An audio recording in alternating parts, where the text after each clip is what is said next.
There is a massive gap between these two worlds. On one side, a 7th century text on weathered parchment. On the other, the digitized complexity of a modern audio workstation built on synthesized frequencies. The central problem for classical Islamic jurists is jurisdiction. How does a 1400-year-old framework regulate an electronic dance track or an AI-generated symphony when the language of the original text lacks the vocabulary for the technology? To understand how this works, we have to look past the theological debate and forensically map the exact legal architecture jurists use to bridge this gap. The approach starts with structural linguistics, applying rigid rules to the syntax of classical Arabic terminology. It then moves to human psychology, requiring a precise legal delineation between passive environmental exposure and active human intentionality.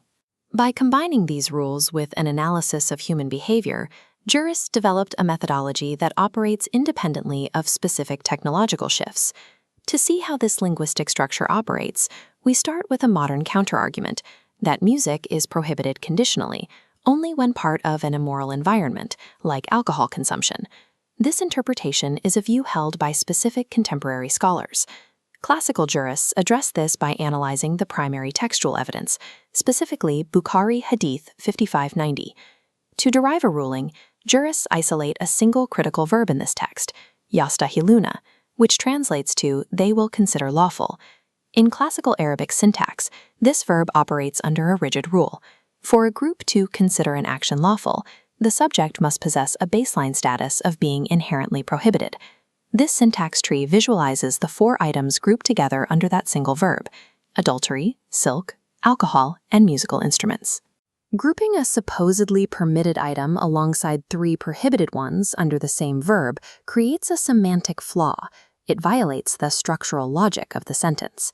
Because of this linguistic structure, jurists determine that the prohibition of the instrument is an inherent property of the object itself, regardless of the environment it is played in. This raises a question. If the intent was a blanket prohibition, why didn't the Quran simply list the specific instruments by name? Codifying specific 7th century objects creates a legal vulnerability. As technology evolves, those exact items would be replaced, creating permanent legal loopholes. An explicit historical prohibition would be limited to the physical reality of the era, such as this carved wooden oud.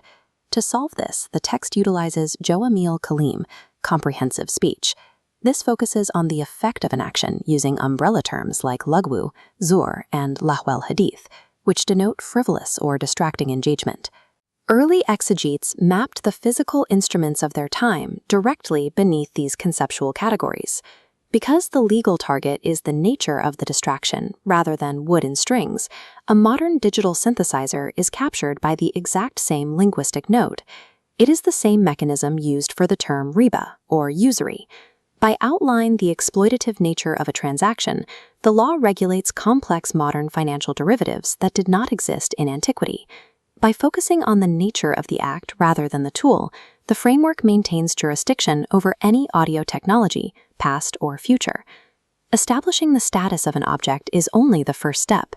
In this system, legal liability is tied to human intent. A foundational case study involves the companion Ibn Umar hearing a shepherd's flute in an open landscape. He plugged his ears, but he did not command his companion, Nafi, to do the same. This matrix categorizes the dual criteria used to judge auditory exposure. On the left is sama, and on the right is stima. Sama defines unavoidable, passive exposure to environmental sound. Nafi's experience of simply hearing a sound that happens to be present falls into this category. Because it lacks human intentionality, sama carries no legal penalty. Istima, however, requires the deliberate, active consumption of audio. This intentional focus is what triggers legal liability. By covering his ears, Ibn Umar demonstrates that the sound itself is detested under the law. He is actively ensuring his unavoidable sama does not turn into an intentional istima. The system penalizes the intent to consume, while offering total legal indemnity for unavoidable environmental noise. To complete the model, we must address the historical texts where certain instruments were explicitly permitted by the Prophet.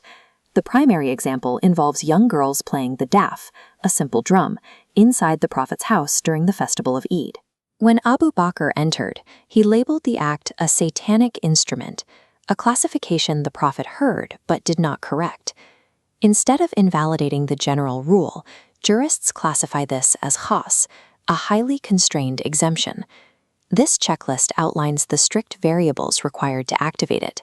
The Eid incident satisfies every constraint: a simple daf, played by non-professionals, who were minors, on a designated festival day.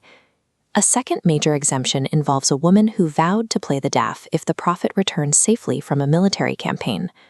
The safe return from a campaign represented a significant socio-political milestone for the community, satisfying the specific occasion variable. Jurists classify these allowances as categorical overrides.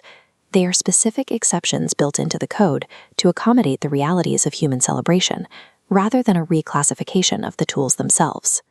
We began with a gap in time, how a system from the 7th century regulates an unpredictable future. This unified flowchart illustrates how all these methodologies work together. One part relies on linguistic rules to establish baseline status and uses comprehensive vocabulary to capture future technologies.